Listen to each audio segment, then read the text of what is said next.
السلام عليكم ورحمة الله وبركاته.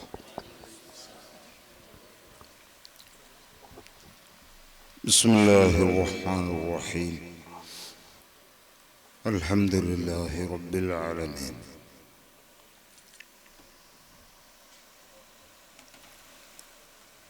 والصلاة والسلام على أشرف المرسلين وعلى آله وصحبه أجمعين، ما بعد.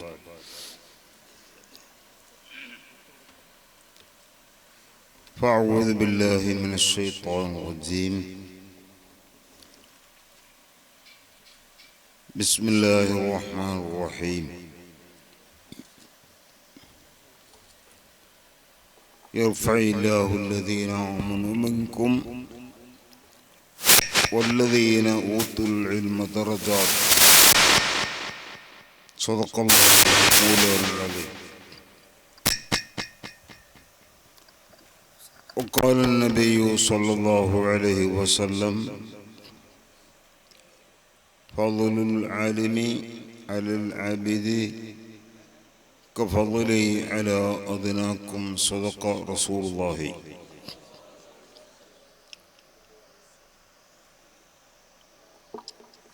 أيها السادة الكرام،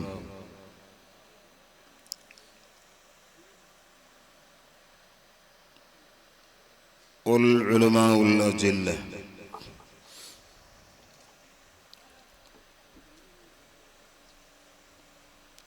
نحن لنا في السرور والفرح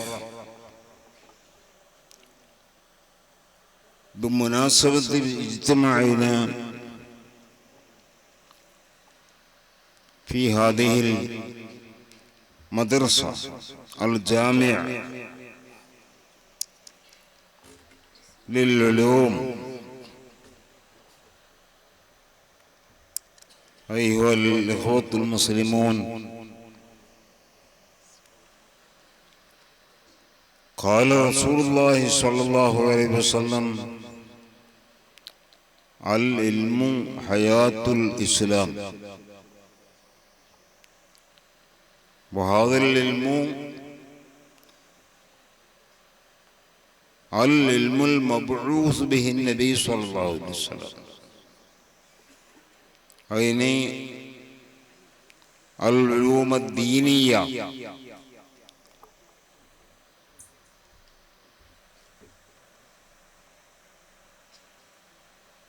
ومن العلوم الدنيوية التي تنفع للآخرة.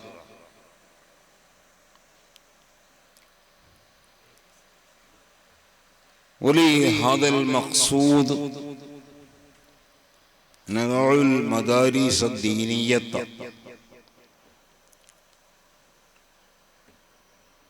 مع الدنيوية قليلا،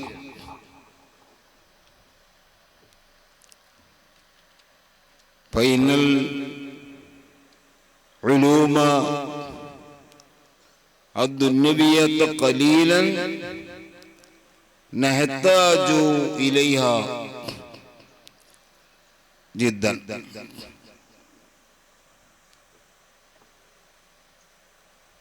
ولذلك كان العلماء الذين مضوا يستغلون بالعلوم الدينية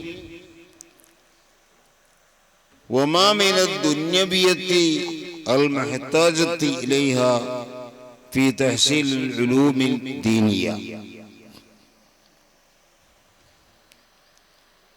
فالعلوم الدنيوية قليلا قليلا يجب علينا أن نتعلمها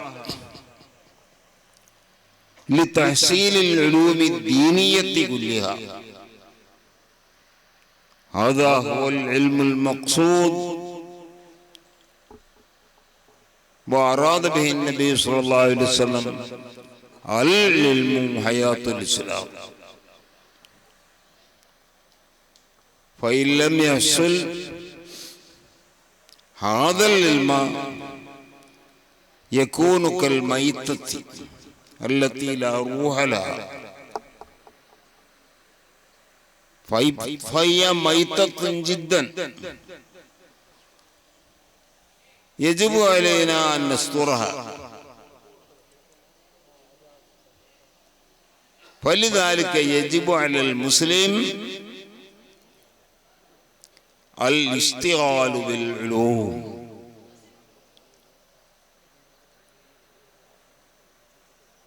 ഖുസൂസൻ bill ഉലൂമി ദീനിയ ഫബിഹാദൽ ഖദർ നക്തഫി ഫി ഹാദൽ മഖാം ഫലില്ലാഹിൽ ഹംദ്. പ്രിയമുള്ള സഹോദരങ്ങളെ, സുഹൃത്തുക്കളെ, എനിക്ക് നിങ്ങളെ ഭാഷ അറിയില്ല. അതുകൊണ്ട് ബർക്കത്തിന് വേണ്ടി 2 കിലോമീറ്റർ ഞാൻ അറബിയിൽ പറഞ്ഞെന്നുള്ളൂ. നിങ്ങളൊക്കെ ഏറെക്കുറെ മലയാള ഭാഷയുമായി ബന്ധപ്പെട്ടവരും കുറച്ചൊക്കെ മനസ്സിലാകുന്നവരുമാണ്.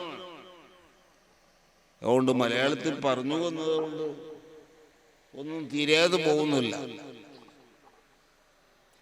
അല്ലാഹു തആല വലിയ നിഅമത്ത് ചെയ്ത ഒരു വിഭാഗമാണ്. അതെന്താ?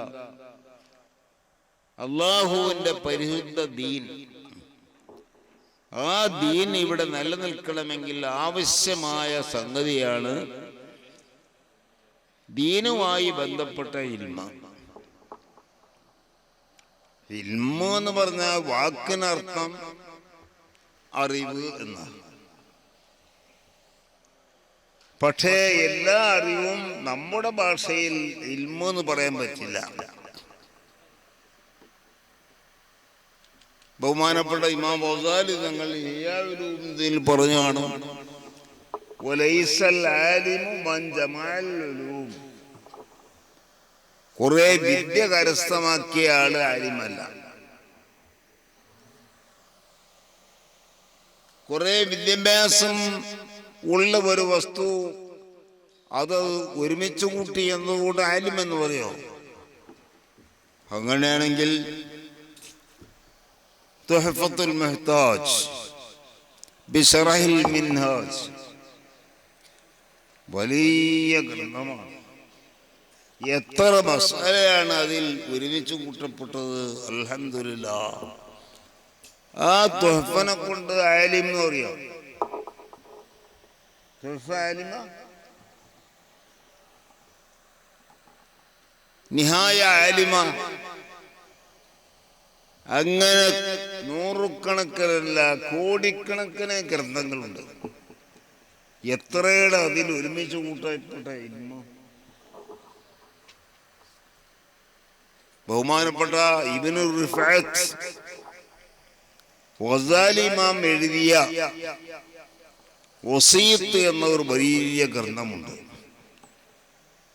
അതിനൊരു ശറഹ് ഇബ്നു റിഫഅത്ത് എഴുതിയിരിക്കണം. അത് 200 ജുസ്വാ. അതിന്റെ പേരെന്താ?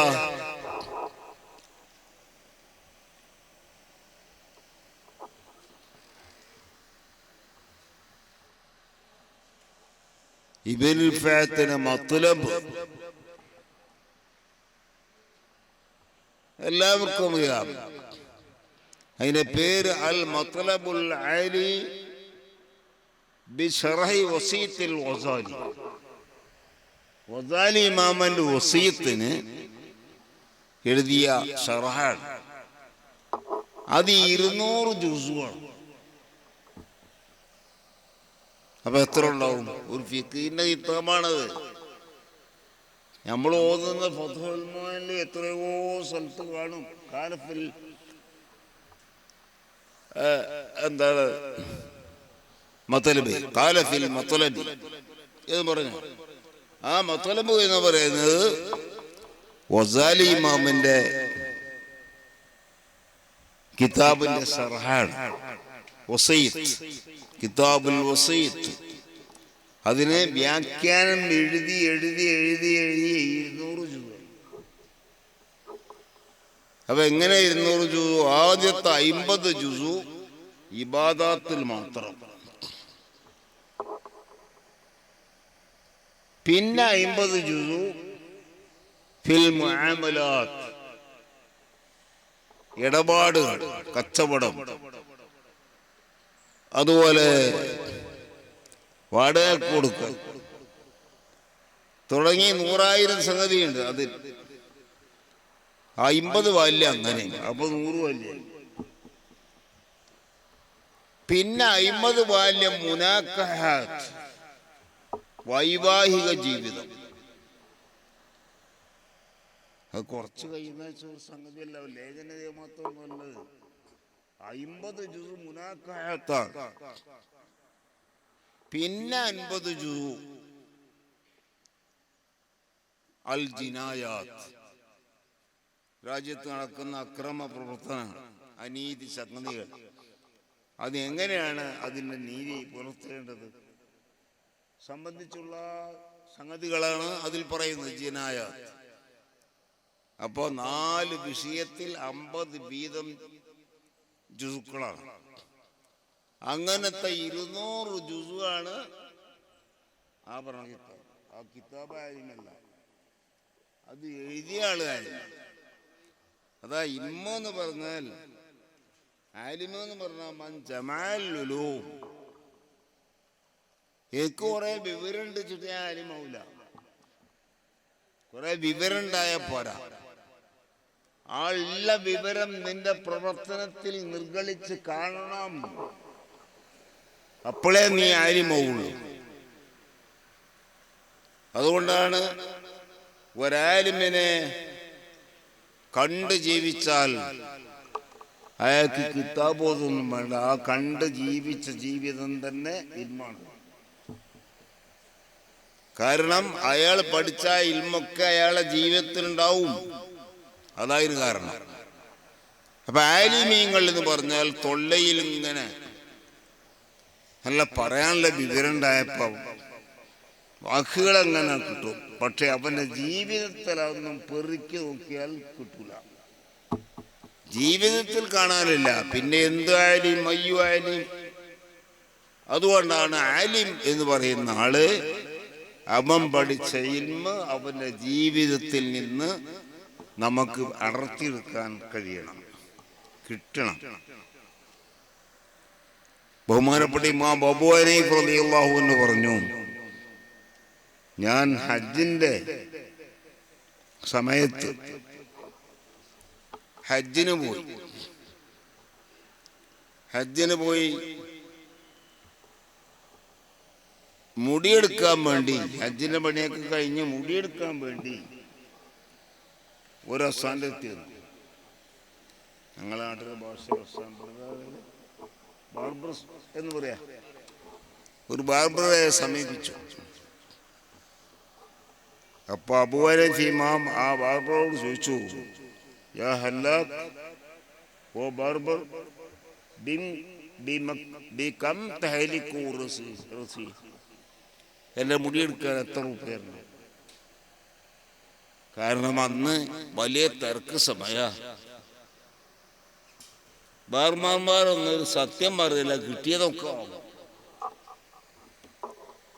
അതുകൊണ്ടാണ് ബഹുമാനപ്പെട്ടവർ ചോദിക്കാൻ കാരണം, ബികം തഹ്ലികു റസി, എന്റെ മുടി എടുക്കണം, അതിന് എത്ര രൂപ തരുന്നത്? അപ്പൊ ഹല്ലാഖ് പറഞ്ഞു, യാ ശൈഖ് ഇജ്ലിസ് വഹലിക് റൗസക് വഅതി മാ ശിഅത ഫഇന്ന ഹദാ ഹജ്ജ് വലൈസ ബിൽ ഹജ്ജ് ജിദാൽ. ഇതങ്ങോട്ട് പറഞ്ഞപ്പോ ആ അബൂ ഹനീഫ ഇമാം പറയാണ്, ഞാൻ ഫതഹജ്ജൽതു, ലജ്ജ വന്നുപോയി. കാരണം ഞാൻ മുസ്ലിയാരാ. അയാള് ബാർബർ ഷാപ്പ് നടത്തുന്നത് ഒരു ബാർബറാ. അയാൾ എന്നോട് പറഞ്ഞ്, മുസ്ലിയാരെ ഇരുന്നോ, മുടി എടുത്തോ, എന്താ കൊടുക്കാൻ ഉദ്ദേശിച്ചത് കൊടുത്തോ എന്നല്ലാതെ എത്ര റുപ്യ തരണം അത് തർക്കം കൂടാൻ പറ്റൂല. ഇവിടെ ഇത് ഹജ്ജാ. ഹജ്ജിൽ ജിദാലില്ല, തർക്കമില്ല എന്ന് കേട്ടില്ലേ ഖുർആനില്ലേ? ഫലാ ജിദാല ഫിൽ ഹജ്ജ്. ബഹുമാനപ്പെട്ട അബൂ ഹനീഫ പറയാ, ഞാൻ കുറേ പഠിച്ച മൂല്യ ഹജ്ജിന് പോകുന്ന ആള് തർക്കിക്കാൻ പാടില്ല എന്ന് ഞാൻ പഠിച്ചു തന്നെയാണ്. എത്ര വരെ? ഹജ്ജിന് ഉദ്ദേശിച്ച് സാധനം വാങ്ങാൻ അങ്ങാടിയിൽ പോകുന്ന ഒരാള് വലിയ തർക്കമൊന്നും കൂടാതെ സാധനം വാങ്ങൽ സുന്നത്താണ് എന്ന് നമ്മളെ ഫിഖിന്റെ തൗലൊക്കെ ഉണ്ട്. അതിന്റെ കാരണം എന്താ? ഹജ്ജിന്റെ വേളയിൽ തർക്കം പാടില്ല. പക്ഷെ എനിക്കതപ്പോ ഓർമ്മല്ല. അതുകൊണ്ടാണ് ഞാൻ അങ്ങനെ അയാളെ മുമ്പിൽ നാണം കടേണ്ടി വന്നത്. സുബ്ഹാനല്ലാഹ്, ഈ ബാർബർ ഷോപ്പ് നടത്തുന്ന ഇയാളിപ്പോ വലിയ മുസ്ലിയാരായ എന്നോടിപ്പോ മസാല ഇങ്ങോട്ട് പറഞ്ഞു തന്നു. അപ്പൊ ഞാൻ പിന്നെ ഒന്നും മിണ്ടിയില്ല. ഞാൻ അവിടെ ഇരുന്നോടുത്തു. എങ്ങനെ ഇരുന്നോടുത്ത്? അന്നത്തെ കസേര അന്നത്തെ മാതിരി അങ്ങനെ തിരിയണ കസേരൊന്നും ഒന്നില്ല. അന്ന് രണ്ട് പലകട്ടിരിക്കുക, അപ്പുറത്തിരിക്കുക. അപ്പൊ ഒരു പലകയിൽ ഞാൻ ഇരുന്നു. അപ്പൊ അയാളോട്, ഞാൻ ശൈഖ് മുസ്ലിയാരെ ഇസ്തഖ്ബിലിൽ ഖിബില, നിങ്ങൾ എങ്ങനെയെങ്കിലും ഇരിക്കില്ല, ഖിബിലക്ക് മുന്നിട്ടിട്ടുണ്ട്. അപ്പൊ അതിന് പോകുന്ന ആള് ശ്രദ്ധിക്കണേ. ഇപ്പൊ ഞാൻ പറയുമ്പോ ശ്രദ്ധിച്ചാ പോരാ. നമ്മളും തന്നെ ഹജ്ജിന് പോയി അവിടെ ചെല്ലുമ്പോ പോലെ പലഘട്ട പോലെ ഇന്നാ പോരാ. നമ്മള് ഖിബിലിന്റെ വഴി നോക്കി ഖിബിലിന്റെ ആ ചൊവ്വനിരിക്കണം, അതാ സുന്നത്ത്. അപ്പോൾ അബൂ ഹനീഫ പറഞ്ഞു, എനിക്ക് അപ്പ അത് ഓർമ്മ വന്നില്ല.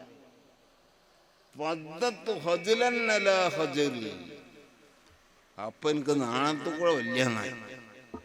ഒന്നാം മസലയിൽ തന്നെ അയാൾ ഇങ്ങോട്ട് പറഞ്ഞു തന്നപ്പോ നാണം പിടിച്ചു. ഇപ്പൊ രണ്ടാം മസല അയാൾ ഇങ്ങോട്ട് പറഞ്ഞു. ഞാനാരാ മൂല്യ, അയാളാരാ ബാർബർ ഷോപ്പ് നടത്തുന്ന ഒരു ബാർബർ. അപ്പൊ അയാളിപ്പോ രണ്ട് മസല എനിക്ക് പറഞ്ഞു. എന്ത് കാട്ടും? ഞാൻ മിണ്ടാതിരുന്ന് തലകൊണ്ട എന്ന് പറയുമ്പോ ഞാന് തല എന്റെ ആ സൗകര്യത്തിന് ഞാൻ ഈ ഭാഗം കാണിച്ചു, ഇടഭാഗം. അപ്പൊ അയാൾ പറഞ്ഞു, ആ ശൈഖ് മുസ്ലിയാരെ ഖദ്ദിമിൽ യമീൻ, വലഭാഗം മുന്തിച്ചോണ്ട, ഇടഭാഗത്തുനിന്നല്ല കളിയാ. അപ്പൊ ഒന്നും മുണ്ടില്ല, തല ഇങ്ങനെ കാണിച്ചു കൊടുത്തു. അപ്പൊ അയാള് മുടിയെടുത്തു. ആ വലഭാഗത്ത് ആ മുടി ഒന്നിങ്ങനെ കളഞ്ഞപ്പോ അയാളും ചോദിച്ചു, പറഞ്ഞു, യാ ശൈഖ് മുസ്ലിയാരെ കബ്ബീർ, വെറുതെ അങ്ങനെ തക്ബീർ ചൊല്ലി. അപ്പൊ അയാൾ എന്താ കാട്ടു പഠിച്ചോനെ. അപ്പോഴേക്കിന് മസല പിന്നെ തക്ബീറെല്ലാം പറഞ്ഞു. അപ്പൊ പണ്ട് പഠിച്ച ഓർമ്മ എനിക്കുണ്ട്, അങ്ങനെ മുടി എടുക്കുമ്പോ തക്ബീർ ചൊല്ലി സുന്നത്താണ്, പക്ഷെ അത് ചെയ്യാറില്ല. അതുകൊണ്ട് ഇപ്പഴാ ഓർമ്മ വന്ന്. അല്ലാഹു അക്ബർ, അല്ലാഹു അക്ബർ, അല്ലാഹു അക്ബർ, അങ്ങനെ തക്ബീർ ചൊല്ലിക്കൊണ്ടിരിക്കണം മുടിയെടുത്ത് കഴിയോളം. എനിക്ക് ഓർമ്മയില്ല, ഞാൻ തക്ബീർ ചൊല്ലിയില്ല. അപ്പൊ ആ ബാർബർ ഷോപ്പ് നടത്തുന്ന അയാളാണിപ്പോ മുസ്ലിയാരായ എനിക്ക് മസല ഇങ്ങോട്ട് പറഞ്ഞു. ഇനിയിപ്പോ എന്താ കാട്ടുക? ഞാൻ പിന്നെ പറയാതെ അയാള് പറഞ്ഞമായി തക്ബീറും ചൊല്ലിയിരുന്നു. അങ്ങനെ മുടിയെടുക്കലൊക്കെ കഴിഞ്ഞു. മുടിയെടുക്കൽ കഴിഞ്ഞപ്പോ അയാള് പറഞ്ഞല്ലോ, നിങ്ങള് ഇരുന്നോളി, മുടിയെടുത്തോളി, നിങ്ങള് ഉദ്ദേശിച്ച് കൊടുത്തോളി, അതിന് ഇത്ര തരണമെന്ന് ഒരു തർക്കമൊന്നും വേണ്ട എന്ന് പറഞ്ഞല്ലേ. അപ്പം ഞാൻ പോക്കറ്റ് കൈയിട്ട് ഒരു സംഖ്യ അയാൾക്ക് ഒരു കുറവൊന്നും വരാത്ത രീതിയിൽ ഹല്ലാക്ക് എൻ്റെ വക ഒരു സംഭാവനയാണ്, നിങ്ങൾ കൈവച്ചോളിയർ. അപ്പ ഹല്ലാക്ക് പറഞ്ഞു, യാ ശൈഖ് സല്ലി റകഅത്തൈൻ സുമ്മ ദഹബ്. ഹജ്ജിന്റെ മുടിയെടുക്കൽ കഴിഞ്ഞാൽ 2 റകഅത്ത് നിസ്കരിച്ചു പോകാൻ സുന്നത്താണ്. അതുകൊണ്ട് 2 റകഅത്ത് നിസ്കരിച്ചു എന്നിട്ട് വിൽക്കുമായിരുന്നു. ബഹുമാനപ്പെട്ട പറയുകയാണ്, ഞാൻ അയാളിൽ നിന്ന് കൈശലായി കിട്ടാൻ കുടുങ്ങി. കാരണം ഞാൻ കാലങ്ങൾ വെച്ച് പഠിച്ച അയാൾ എവിടെയും പഠിക്കാൻ പറ്റില്ല. അപ്പൊ ഞാൻ ഇതെല്ലാം കഴിഞ്ഞ് മൂപ്പരോട് ചോദിച്ചു, യാ ഹല്ലാക്ക് മിൻ ഐന അഖത്ത ഹാദൽ ഫിഖ്. ഈ ഫിഖ്ഹിയായ മസല കൂടി ഞാൻ ഇരുന്ന ഇരുത്തത്തിൽ 5 മസലകളിൽ കുറഞ്ഞു. ഇത് നിങ്ങൾക്ക് എവിടുന്ന് കിട്ടി? ഞാൻ കുറേ പഴയ കാലത്ത് ഊതിക്കണം, പക്ഷെ അതൊക്കെ മറന്നുപോയി. നിങ്ങളെ ജോലി എൻ്റെ ജോലിയല്ല, ഇൽമുമായി ബന്ധപ്പെട്ട ജോലിയല്ല. മുടി എടുത്തു കൊടുക്കുക, താടി ഒന്നായി കൊടുക്കുക. എന്നിട്ട് നിങ്ങൾ എവിടുന്ന് ഈ മസലൊക്കെ പഠിച്ചു ചോദിച്ചു. അപ്പം മൂപ്പർ പറഞ്ഞു, ഞാൻ നിന്നെപ്പോലെ മദാരിസിലും മക്കാത്തിബിലൊന്നും പോയില്ല. എഴുതി പഠിക്കുന്നിടത്തും ഓതി പഠിക്കുന്നിടത്തും അവിടെ നിന്ന് പഠിച്ച ആളല്ല ഞാൻ. പിന്നെ ഞാൻ എന്താ അറിയോ, ഞാൻ ഈ പണി തുടങ്ങിയിട്ട് 10-70 കൊല്ലമായി. അന്ന് മുതൽ ഹജ്ജിന്റെ വേളയിൽ അത്താഉ ഇബ്നു അബീ റബാഹ് റളിയല്ലാഹു അൻഹു ഹജ്ജ് കഴിഞ്ഞാൽ മുടിയെടുക്കാൻ ഇവിടെ വരിക. ആരാണ് അത്താഉ റളിയല്ലാഹു അൻഹു? ആ കാലത്തെ ഏറ്റവും വലിയ പണ്ഡിതനാണ്. ആകാശം കൊടുക്കുമ്പോയിരുന്നു മൂപ്പര് ഇവിടെ വന്ന് എന്നെ കൊണ്ടാണ് മുഴുവിപ്പിക്കുക. അപ്പൊ മൂപ്പര് ഇവിടെ വരുമ്പോ എന്തൊക്കെ രീതിയാ മൂപ്പര് സ്വീകരിക്കണം, എന്തൊക്കെ ഞാൻ നോക്കിക്കോളും. എനിക്ക് പറഞ്ഞെന്നല്ല, മൂപ്പര് ആ ജീവിതത്തിൽ പാലിക്കുന്ന സംഗതികളൊക്കെ സുന്നത്തായ സംഗതിയാണ് എന്നെനിക്ക് അറിയാം. കാരണം സുന്നത്തല്ലാത്ത ഒരു സംഗതി മൂപ്പര് ചെയ്യില്ല. അപ്പൊ ആ ജീവിതത്തിൽ നിന്ന് ഞാൻ പഠിച്ചതാ. മൂപ്പര് എനിക്ക് ക്ലാസ് തല്ല, എനിക്ക് വയലു പറഞ്ഞല്ല, എന്തെങ്കിലും എഴുതി തന്നതല്ല. മൂപ്പരെ ജീവിതത്തിൽ നിന്ന് ഞാൻ കണ്ടു മനസ്സിലാക്കിയതാണ് ഈ ഇൽമൊക്കെ. നോക്കുങ്ങൾ, അതാണ് അവരാണ് ഉലമാക്കൾ. ഇത് നമ്മുടെയൊക്കെ ശ്രദ്ധയിൽ ഉണ്ടാകണമെന്നേ എനിക്ക് പറയാനുണ്ട്. ഞാനും നിങ്ങളും ഒന്നും വലിയ ആലിമ്യങ്ങളല്ല, ശരി തന്നെയാണ്. നമ്മളും പറയും, ഞാൻ ഒരു ആലിമൊന്നുമല്ല. അത് നമ്മളങ്ങനെ തന്നെ പറയുന്നത് ശരിയാണ്. പക്ഷേ ഓരോ സ്ഥാനത്ത് മറ്റുള്ളവർ നമ്മളെ നിർത്തിയാൽ ആ സ്ഥാനം അനുസരിച്ച് നമ്മൾ നിൽക്കണ്ടേ? നമ്മളെ ഉസ്താദായി കണ്ടു കുറേ ആളുകൾ. അപ്പൊ ഞാൻ അവർ ഉസ്താദാണ്. അതേപോലെ തങ്ങളും ഇരിക്കുന്ന ആളുകളൊക്കെ ഉസ്താദുമാരാ. ഞങ്ങൾക്കൊന്നും വിവരമില്ല, ഞങ്ങളെ ആലിമികളല്ല എന്ന് ഞങ്ങൾക്ക് പറയാൻ പറ്റൂല. അപ്പോ അതെന്താ? പിന്നെ ഒരു ഇല്ല, പിന്നെ ചെയ്യും മുതിരിച്ചായത്. എനിക്കൊന്നും അറിയില്ല, പിന്നെ ആരെയാ എന്നെ മുതിരിച്ചാക്കിയത്? അപ്പൊ അത് ശരിയല്ല. എല്ലാവർക്കും അല്ലാഹ് കൊടുത്ത ഇൽമു കുറച്ചേ ഉണ്ടാവുള്ളൂ, അത് ശരി. പക്ഷെ ഉള്ള ഇൽമനുസരിച്ച് ഓരോരുത്തർക്കും കടമയും കടപ്പാടും ബാധ്യതയും ഇഷ്ടം പോലെ ഉണ്ട്. അത് പെരടി ഒഴിവാക്കാൻ വേണ്ടി എനിക്കൊന്നും അറിയില്ല, ഞാൻ കാര്യമായ മുസ്ലിമൊന്നുമല്ല, അങ്ങനെ പറഞ്ഞു ഒഴിവാൻ പറ്റൂല. സാധാരണക്കാർക്ക് ദഅവ നടത്തേണ്ടവരാണ് മുസ്ലിംമാർ. ഇത് ഏത് മുസ്ലിം മനസ്സിലാക്കിയേക്കാം. ഞാൻ ഈ സമൂഹത്തിൽ ഉറ്റുനോക്കുന്ന ഒരാളാണ്. എൻ്റെ പ്രവർത്തനങ്ങളും വാക്കുകളും എല്ലാം അവർ ഓർക്കുന്നുണ്ടാകും. അതുകൊണ്ട് എൻ്റെ പ്രവർത്തനത്തിലും എൻ്റെ വാക്കുകളിലും ഒന്നും എന്നെ തന്നെ പിടികൂടാൻ പറ്റുന്ന ആയുധം ഉണ്ടാകരുത്. അപ്പൊ നമ്മളെ അടിക്കാനുള്ള വടി നമ്മൾ കൊടുക്കലോ. ഈ ഒരു ബോധം മുത്തഅല്ലിമീങ്ങൾക്കടക്കം വേണമെന്നാണ് ഞാൻ പറഞ്ഞത്. പഠിക്കുന്ന കാലം തൊട്ട് തന്നെ നമ്മൾ പഠിച്ച കഥയനുസരിച്ച് മറ്റുള്ളവരിലേക്ക് ആ ദഅവ എത്തിച്ചു കൊടുക്കാൻ നമ്മളാൽ കഴിയും വിധം നാം ശ്രമിക്കണം. ഇത് നമ്മൾ പഠനത്തിൻ്റെ ഭാഗമായി നാം തിരഞ്ഞെടുക്കണം.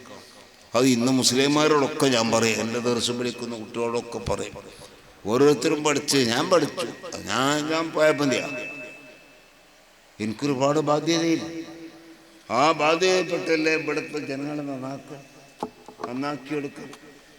അതിനാൽ എൻ്റെ കഴിവ് പരിമിതമാണെങ്കിലും ആ പരിധിയിലും പരിമിതിയിൽ നിന്നുകൊണ്ട് ദഅവാ പ്രവർത്തനം നടത്തണമെന്ന് എന്നോടും നിങ്ങളോടും വസിയ്യത്ത് ചെയ്തുകൊണ്ട് വാഖിറു ദഅവാനാ അൽഹംദുലില്ലാഹി റബ്ബിൽ ആലമീൻ. അസ്സലാമു അലൈക്കും വറഹ്മത്തുള്ളാഹി.